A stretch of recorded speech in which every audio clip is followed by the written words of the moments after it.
When you study anthropology, most of the time your loftiest goal is to finding an unknown, long dead civilizations.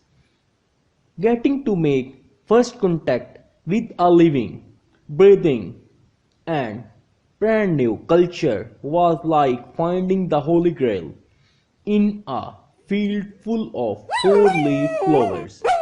So, needless to say that when my team and I got the opportunity, we were over the moon. Our boat cut through the waters of the coast of Brazil towards the modestly sized island. My crew was small but experienced. Amy, Crutch, myself, and our translator. Why bring a translator to a totally uncontacted tribe? Well, it did not hurt hoping that the tribe spoke Portuguese somehow. We all knew that it was a snowball's chance in hell, but you never know. Our boat slowed as we neared the beach. We landed softly, and our spirits were higher than ever. God, what a rush! The game plan was to lead with Miguel obviously. The other three of us did not exactly look local, even on the mainland. So we were hoping that Miguel, having at least close to the same skin color, would help. There was about 50 feet of beach in front of us, followed by a dense tree line. You could not see more than 5 feet into the brush. So, naturally, the trees of us imagined a tribe 6 feet in. We were excited, but we knew what we were doing was dangerous. Uncontacted tribes tend to be violent to outsiders. We did not want to look like we were bringing an army. That's why there was only 4 of us saying we would be there, and understatement. Even more, we had no idea that the state of the island people on any level. Was it on Gain tribe? Many small ones. We could be have been walking into the war zone for all we knew. Walking into the tree lines was not much better than suicide, so we waited. It was a beautiful day. The beach was calming. I could wait until someone stumbled upon us. It was about an hour before we heard a yell from beyond the trees. We all instantly jumped up. Miguel took point. We all had to be trained to shoot before our outing, and we were all given a pistol and a knife for self-protection. My hand instantly went to my gun, but it stayed slowly from the trees. A small troop of native men approached. Each of them held a drawn bow, pointed towards us. They were dark-skinned, shirtless, and each was covered with dark red tattoos, head to toe. The tattoos was different on each person, but they were just as attractive as they were unique. They were all rather skinny. A few had pot bellies, but otherwise they seemed strong and healthy. They all had very short hairs, minus the one leading the brigade. who had long beard hair down to the middle of his neck. They inched toward us at the snail pace. Each of them stepped in a unique way. They had definitely trained for situations like this. The long-haired one yelled something. I had no idea what it was. Michael said something back. Could not tell what that was either. What's going on? Amy whispered, yelled through her teeth at Michael. I am asking if they speak Portuguese. Michael turned and faced Amy to say it smart. We did not want them thinking we were doing anything sneaky. He turned back to them and tried to communicate again. They were a few sentences back and forth with the Portuguese word Portuguese being brought up by Miguel each other. Their bow was still drawn. Each of us had at least 2 arrows aimed on us. The long-haired leader seems to be getting agitated with Miguel, but suddenly one of the men on his right spoke up. I picked out one word that did not mean anything to me, but he said it many times. Ajcodo, he said at least once in each sentence. The leader looked a moment before lowering his bow and turning to small battalion. They all kept their bows up. Ajcodo, he asked them as a group. One agreed immediately and repeated it back to him. Then another and another, slowly but surely. They all lowered their bows. I like this Ajikodo thing. Gurge joked, and rest of us, 4 of the soldiers slowly circled us and ended up behind us, leaving the leader still in front of us. He nodded and then said another sentence in whatever language he spoke. He wanted us to follow him.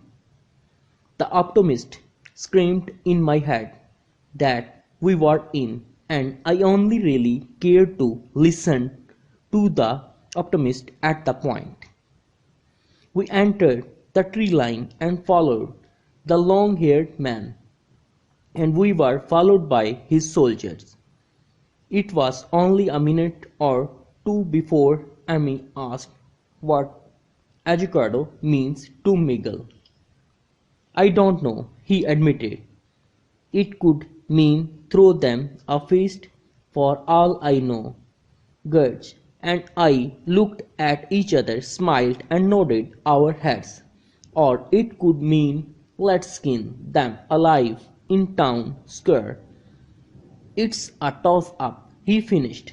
Gurge and I stopped, nodding at each other. It was a short walk to their village, not more than 10 minutes. It consisted of about 20 huts, all in a rough circle, some closer and some further from the center. A giant fire pit was the centerpiece. There were a few more people out and about, mostly women and children. The women shared the red tattoos, but had much fewer of them, but their face was pressed all over, their eyebrows, lips, noses, and ears. It seemed like each woman shared this. The children did not seem to have their tattoos or piercings yet, and were busy chasing each other between the huts. That is until they saw us. Every person in town turned to stare at us. A few of the women said something. One of few men grabbed a child and hung onto her. The soldiers around us did not seem to care. They continued on to one of the far huts. Two of the soldiers took guard outside the hut, while the leader stepped inside. Miguel followed him, and I followed Miguel. Inside was a man sitting on a large woman's bed. He looked much like the soldiers. Short hair, tattoos. The two locals talked for a moment. The topic was clearly the aliens that had landed on their shore. It was a short chat before the leader left us in the hut with a new man. He spoke to Miguel. His language sounded more familiar. A smile crossed Miguel's face as he responded. He turned to us. He spoke Portuguese. Good. Amy and I looked at each other like we had just struck gold. It was another minute before we got more information. Miguel filled us in. He has been to the mainland. His name was Ajcordo.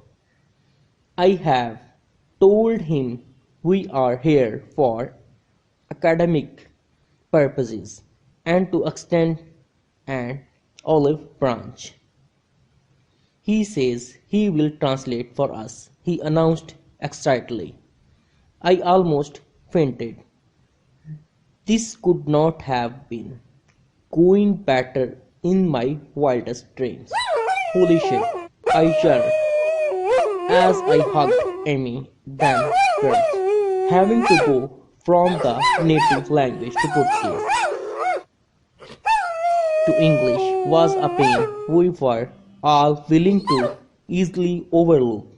He exited the tent and Ajucardo took a stance near to the center of the town.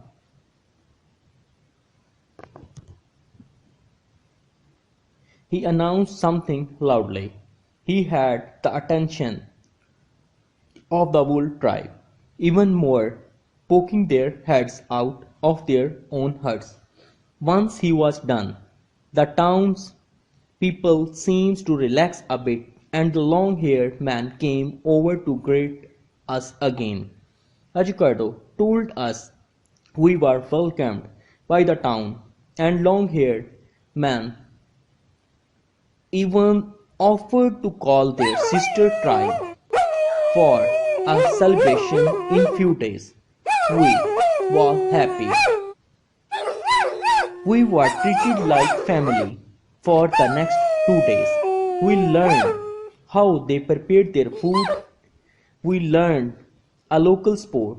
We was there where they was used a ball of tree bark and had to carry it between two goals, but they had to balance it on the end of a stick the whole time. They could not touch it with their bodies. They were ridiculous skilled at it, even though it sounds impossible. Full contact as well. I was sore the next morning. We learned that the children getting their tattoos was a rite of passage into adulthood. This was absolutely incredible. I had a big interest in their sister tribe. Shortly after we initially arrived, we heard what sounded like a horn in their distance. Ajucardo explained it was the other tribe. It was such an interesting sound. I had never heard a horn quite like it. I grilled Ajucardo about the sister tribe to point I think he was getting tired of me. Still, though, he answered all my questions. Apparently, the other tribe was not a fifth of the size of their own, but they still control about 80% of the island. He explained that hundreds of years ago the two tribes warred and Ajocado's tribe was defeated. They still respected the borders that their forefathers had agreed on, even though the tribes had been on good terms longer than any of them had been alive. Apparently, only one of them was coming. Ajucardo assured me, though, it was a good thing. Any more than one of them showing up would mean a party that would never end. It came to our third day on the island, and the first thing I heard was Gert asking about the celebration. They explained to him through our two translators that it would be that night and would be in honor of the white man. That's what I like to hear. I smiled as I jabbed Gurch into the shoulder. Gurch was a similar spirit. He said something along the lines, "Oh yes, the entire village has learned to love the white man." We told Amy later after she woke up, and she was a little jealous. We told her it was going through two translators. They definitely meant all of us. It just got lost in translation. I had a binder full of notes already, and I spent the rest of the day adding to it. But I decided I would leave it back in the hut during the party. I could fill in some stuff about the sister tribesman and the celebration from memory. And I was not long before darkness has fallen and the party was on. Even more culture to write about. The fire in the center of the town was twice as tall as either of the other nights. They danced and played music, and we drank a sweet alcohol they made from fermented fruits. It was a few hours of good times and dancing. I had forgotten about the man from the sister tribe was even supposed to attend. Suddenly, thou out darkness of the brushes. The horn sounded again, this time much closer than I had heard it the other day. The local the cheered in unison as they scrambled to their seats around the fire. They gathered us outsiders up and pushes us to our seats. A big coffee drunken smile on his face the whole time. Everyone but Miguel that is. He had taken him out in front of the fire and excitedly announced something. What it was I could not guess. I looked back over towards where the sound of the hour was coming from, and I was suddenly confused. There was a pair of white poles just on the tree lines. Where did those come from? I looked back over to Miguel, and they were still carrying on. I thought it would not be much of a welcome for the guest of honor. Again I looked back to the trees and the white poles. They connected at the top and kept going. Weirdly, my eyes followed the structure up further and was met by colossal face looking at the fire. Those were not poles, they were legs. A giant, 30-foot tall thing stood on the tree line. It was little, only by the giant fire, but I could make out enough. Its skin was eggshell white. For how tall it was, how skinny it was. It stood there only in a clean cloth, as its terrible human eyes stared at the dancing fire. Its hair dropped to their shoulder and matched it, its ghostly white skin, and his mouth on its head hung open. I could not figure out how to comprehend what I was looking at, let alone point out. It stood there silently for about a minute, watching Miguel and the other persons and the fire. Suddenly, it stepped out into the open, and everyone now turned to it. I was still stunned, speechless. I reached toward the fire and Miguel. He was the last one to notice it.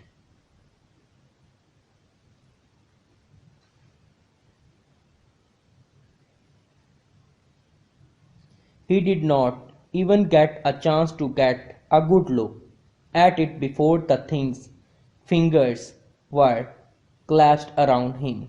Miguel screamed as he was there into the air. He finally got a good look at it. Amy, Gertz, and I were at completely thunderstruck.